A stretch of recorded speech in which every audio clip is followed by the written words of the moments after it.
आप देख रहे हैं अपना YouTube channel be your money manager.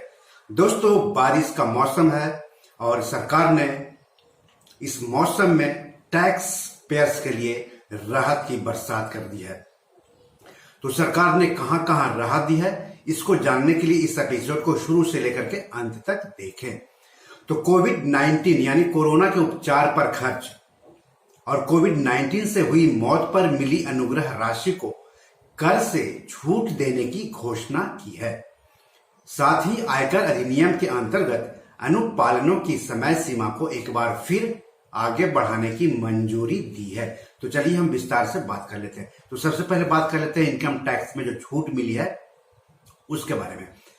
कई करदाताओं को कोविड-19 के उपचार पर हुए खर्च की पूर्ति के लिए अपने नियोक्ताओं यानी एम्प्लॉयर्स जहां वो काम करते हैं और शुभ चिंतकों यानी अपने मित्रों परिजनों से सहायता के रूप में धनराशि मिली है।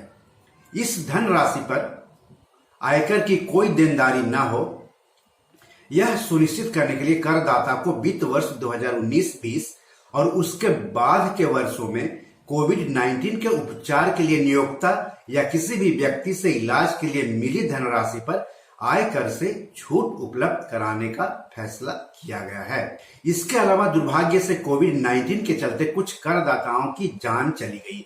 नियोक्ताओं और शुभ चिंतकों ने उनके परिजनों को वित्तीय सहायता दी थी, जिससे वे अपने परिवार के कमाने वाले सदस्य की अचानक मृत्यु से पैदा हुई मुश्किलों से पार पा सके। ऐसे करदाता के परिजनों को राहत उपलब्ध कराने के क्रम में वित्त वर्ष 2019-2020 और उसके बाद के वर्षों के दौरान कोविड-19 के चलते किसी व्यक्ति की मृत्यु पर उसके परिजनों को उस व्यक्ति के नियोक्ता या किसी अन्य व्यक्ति से मिली अनुग्रह धनराशि पर आयकर से छूट उपलब्ध कराने का फैसला किया गया है। नियोक्ता से मिली रकम पर बिना किसी सीमा के और किसी अन्य व्यक्ति से मिली धनराशि के लिए कुल 10 लाख रुपए तक की धनराशि पर छूट की अनुमति होगी। सरकार ने कहा है कि इन फैसलों को लागू करने के लिए जरूरी विधायी संशोधनों का जल्द ही प्रस्ताव पेश किया जाएगा।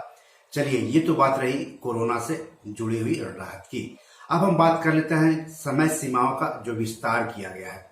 कोविड-19 महामारी के प्रभाव को देखते हुए करदाताओं को कुछ कर अनुपालनों को पूरा करने और विभिन्न नोटिसों पर जवाब देने में भी असुविधा का सामना करना पड़ रहा है। इस मुश्किल दौर में करदाताओं द्वारा किए जाने वाले अनुपालनों को आसान बनाने के क्रम में राहत उपलब्ध कराई गई है, जैसे कि आवासीय प्रॉपर्टी में निवेश करके अतिरिक्त इनकम टैक्स छूट का लाभ लेने की समय सीमा 1 अप्रैल से बढ़ाकर के 30 सितंबर 2021 किया गया है। उसी तरह विवाद से विश्वास स्कीम के तहत टैक्स विवाद सुलझाने की डेडलाइन 2 महीने बढ़ाकर 30 जून से 31 अगस्त तक कर दी गई है। टैक्स पेयर्स 31 अक्टूबर तक अतिरिक्त रकम के साथ टैक्स भुगतान कर सकते हैं। पैन आधार लिंक करने की समय सीमा 30 जून से बढ़ाकर के 30 सितंबर की गई है। टीडीएस स्टेटमेंट फाइल करने की समय सीमा 30 जून से बढ़ाकर के 15 जुलाई की गई है। टीडीएस सर्टिफिकेट जारी करने की समय सीमा 15 जुलाई से बढ़ाकर के 31 जुलाई की गई है। नियोक्ताओं की ओर से कर्मचारियों को टीडीएस सर्टिफिकेट देने की तारीख 15 जुलाई से बढ़ाकर के 31 जुलाई 2021 की गई है।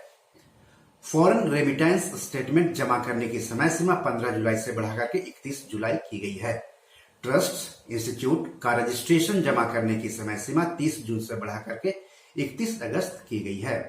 समानता शुल्क यानी इक्वलाइजेशन लेवी विवरण जमा करने की समय सीमा 30 जून से बढ़ाकर के 31 जुलाई 2021 की गई है।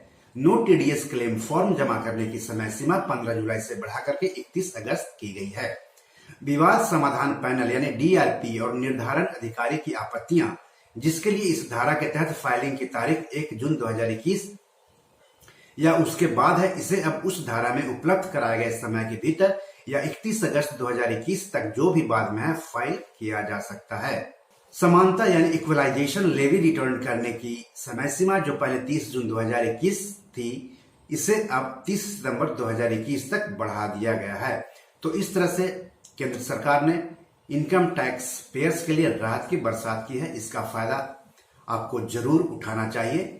तो बी योर मनी मैनेजर में आज इतना ही। नमस्कार।